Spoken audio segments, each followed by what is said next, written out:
12章14节，他怎么说的？上帝的长久之计是什么？我们一起来念。于是有大鹰的2个翅膀赐给妇人，叫他能飞到旷野，到自己的地方躲避那蛇。他在那里被养活1载、2载、半载。那这个是启示录12章14节，这个14节呢是要放在16节后面，也就是说，撒旦被摔下来以后，他就逼迫教会，然后他借用公权力制造舆论，制造民意，让教会完全失去它的影响力。但是那个时候会有一个相对的力量，让这个破坏就是被稀释或暂缓。但是上帝终究要帮助这个妇人离开这个逼迫，所以14节接在16节后面。于是有大鹰的2个翅膀赐给妇人。那这一个14节呢，它透露了几个信息。第一个信息呢，就是在吹第5号的时候，就是在7年大灾难的中间。因为这边有说嘛，这个妇人就是被插了2根翅膀，然后飞到旷野，到自己的地方，在那里躲避那蛇，然后被养多久？1载、2载、半载，就是代表了吹第5号的时候是在7年大灾难的中间3年半的时候。所以你就发现教会已经普遍全球性的被压抑的时候，你可以大概嗅到这是已经在什么阶段了。那当教会它的教导不再能够在这个地上被普遍的公开的接受的时候，被逼迫的时候，有大鹰的2个翅膀赐给妇人。那个大鹰是谁呢？在第4号的时候，约翰说他看见一个鹰飞在空中，然后向地上的民宣告祸哉祸哉祸哉。记得这头鹰吗？这只大鹰呢，他宣告是在第4号的时候，他宣告说，地上的人将有大灾难，很大的灾难，极大的灾难要临到这世界。所以我相信这个有大鹰的2个翅膀赐给妇人的这只鹰，跟原来宣告地上祸灾祸灾祸灾的那个鹰是同样的那只鹰，只是前面在宣告地上的人要祸了，然后现在呢是宣告教会你没有祸，因为我把翅膀给你了，我把离开这个祸的翅膀给你了。这个翅膀我们来看诗篇17篇第8节，这边有讲到说，求你保护我，如同保护眼中的瞳人，将我隐藏在你翅膀的印下。所以请问翅膀是什么？隐藏，是不是？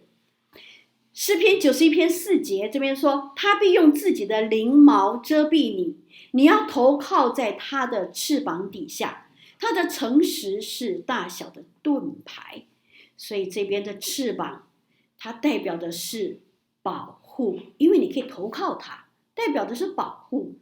那诗篇63篇7节说，因为你曾帮助我，我就在你翅膀的印下欢呼。所以这个翅膀是什么？帮助。那在启示录12章6节，大鹰的2个翅膀要赐给妇人，就是代表上帝会保护，会遮蔽，会帮助，会隐藏教会，因为要把它翅膀给他嘛。我在想象大鹰把自己的2个翅膀拔下来，插到你的身上去，让你可以飞。所以12章6节，我们来看神要怎么样隐藏教会，怎么帮助教会，怎么样成为教会的遮蔽。12章6节跟12章4节这边都讲到了神会怎么做。那12章6节这边说到，妇人就逃到旷野，在那里有神给他预备的地方，使他被养活1260天。那同样的，在启示录12章14节说，于是乎有大鹰的2个翅膀赐给妇人，叫他能够飞到旷野，到自己的地方躲避那蛇。他在那里被养活1载、2载、半载。请问这2节经文是不是在讲同样一件事情？因为都是1260天，都是1载、2载、半载，所以它不会是2件事，它会是1件事。那这2个经文我们来一起叠着来看的时候，它都提到了旷野，会逃到旷野，飞到旷野。也就是说，神会把教会隐藏起来，在神给他预备的地方。因为这边有讲到说逃到旷野，在那里有神给他预备的地方，所以神会把教会隐藏在哪里？在旷野。那旷野是什么意思呢？就是离开人口稠密的人群的地方。上帝知道哪里可以躲避灾难，上帝知道哪里可以躲避逼迫。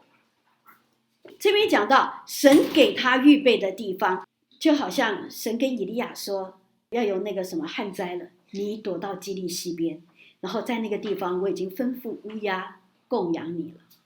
神跟以利亚说，你到撒勒法的寡妇家，你到那个地方我会养你。以利沙先知跟苏念的妇人说，你要赶快离开这个地方，因为会有7年的饥荒，所以你先走，看哪里能够照顾你呢，你就赶快往哪里去。所以那个在列王记下8章1、2节，你和你的全家要起身，往你可住的地方去住，就是哪里能够收留你。然后妇人就起身，照着神人的话，带着全家往非利士地去。可能那个地方有他大姨啊，可能有他婶啊，可能有他哥啊，可能有谁，所以他可以在那个地方好好居住。所以在那边14节有说到，叫他能飞到旷野，一个是什么？是一个离开人群稠密的地方。第二个，到自己的地方。刚刚讲的是神预备，然后这边讲到自己的地方，所以神预备是代表上帝知道哪里没有灾祸，所以预备的那个地方可以养育你。第二个，那个地方是什么？自己的地方，是不是很明显？不是租来的，不是临时的，不是 hotel， 不是 hostel， 不是 Airbnb， 不是租房子，是自己的。自己的人家不会赶你，自己的你要怎么样去装潢设备，你可以按着你自己的心意去做。自己的是提前就预备好的，所以这可以让我们想得到说，当末日的时候，神会亲自的把教会带离开逼迫，离开人群。但是这些离开逼迫、离开人群的这一大帮子的人要去哪里？去神为他的预备的地方，而这地方是自己的地方。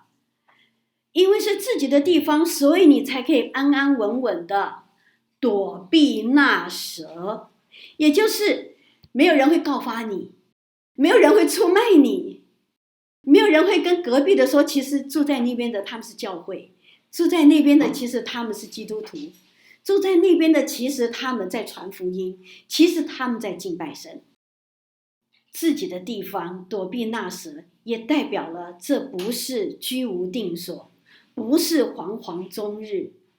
如果是居无定所，惶惶终日，跑来跑去，那就不叫做有神给他预备的地方，更不会称为是到自己的地方。而且在那个地方还要被养活1载、2载、半载。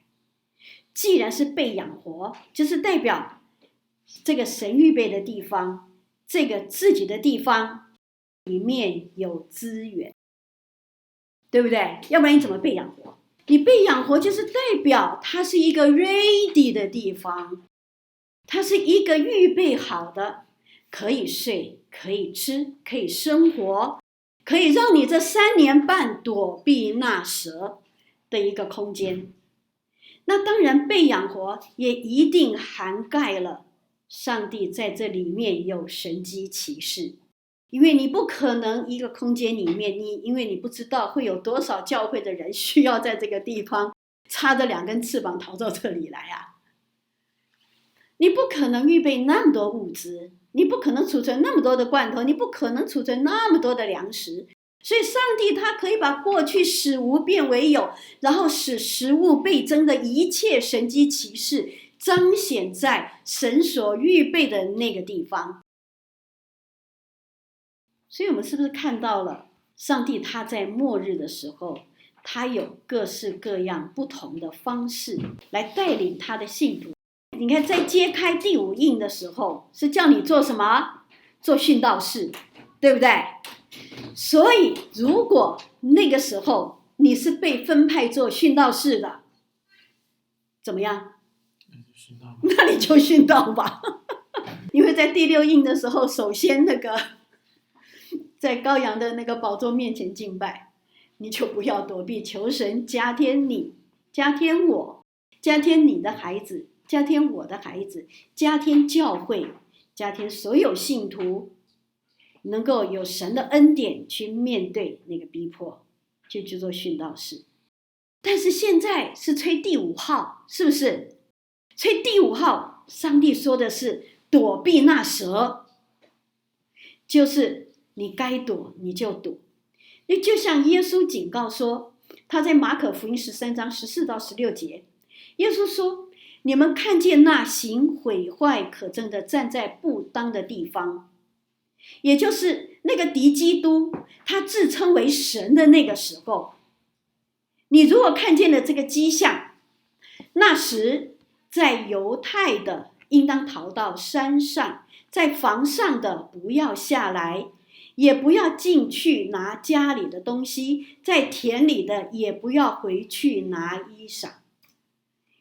也就是到了吹第5号，敌基督自称是神的那个时刻，耶稣说的是躲避、逃到。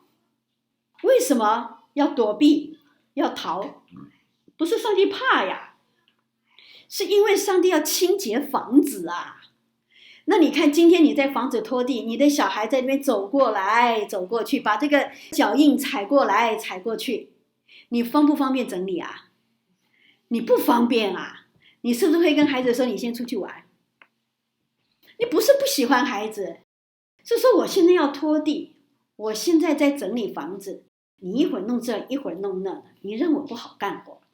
另外一个呢，就好像前2天呢，我就看这个俄乌战争嘛，他就讲到这个，他们现在正在那个梅利托波尔正在那边打仗，他是先撤走平民，所以一个军人带10个平民走，因为这是一个被俄罗斯已经占领很久的一个城市嘛，所以他们在这个地方有一个激烈的战争。他们乌克兰军队一个人带10个走，一个人带10个走，把他们知道的乌克兰人呢撤走了以后，开始狂轰滥炸。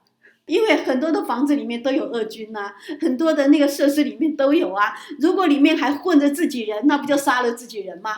所以呢，他们就先潜进去，把自己人带出来，然后才开始全力的去轰炸，全力的去打击。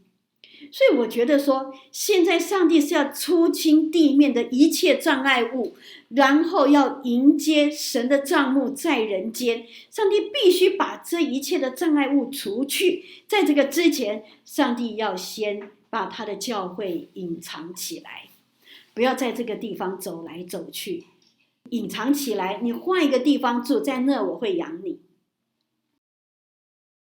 当然也有很多的基督徒他会解读说，越是逼迫的时候，就越是传福音做见证的时候，怎么可以躲起来？这正是看着圣灵大运行的时候，怎么可以躲起来？你这是孬种胆怯，就算死我也要正面迎敌。其实我讲过了，它是有时间 timing 的。在揭开第5印的时候，那是殉道士最多的时期，现在是躲避的时期。因为撒旦被赶下来了。但是你要说不去正面迎敌不对吗？他也对。为什么？因为启示录12章17节这边说到，龙向妇人发怒，然后干什么去了？去与他其余的儿女征战。这儿女就是那守神诫命为耶稣做见证的。那时龙就站在海边的沙上。这意味着是什么？这个龙他用政治的势力，好，他没有办法铲除教会的影响力，然后教会现在大批消失，隐藏了，找不到人了，他会怎么做？他会把自己浮上台面，正面攻击。正面攻击谁？就是这个妇人其余的儿女，就是守神诫命为耶稣做见证的，也就是弥赛亚的犹太人和我们外邦归信的基督徒。这个时间段如果不是被隐藏的，他就会面对面的去面对撒旦的攻击。因为这个时候就是他已经浮上台面了，他已经是站在海边的沙上，去正面的跟神的儿女去做征战了。那我觉得这个有点像早年时候中国家庭教会一样。中国的家庭教会能不能在台面上？不能，他没有办法这么大拉拉的传福音啊，用媒体呀，用各式各样的软件啊，开特会啊，敬拜赞美那个影响弄了震天嘎响啊，那年代是不允许的。所以所有的聚会都变成在隐藏的，小小声的，安安静静的，不能够有任何的声张的。然后要传福音呢，不是像现在开个特会一次面对那么多人。当教会在那个时候大批的不能够用形式上的聚会的形态，那个时候也不会有牧养型的形态，剩下来的简单的讲叫做散客，是散客在面对，就像过去家庭教会一样是分散的。那这个呢，当吹第5号这件事情发生的时候，我们脑袋里面我们就要开始来想。因为当教会不管是使用媒体，不管是使用实体的聚会，不管什么样的方式，在这个时候都已经是被禁止了。黑暗中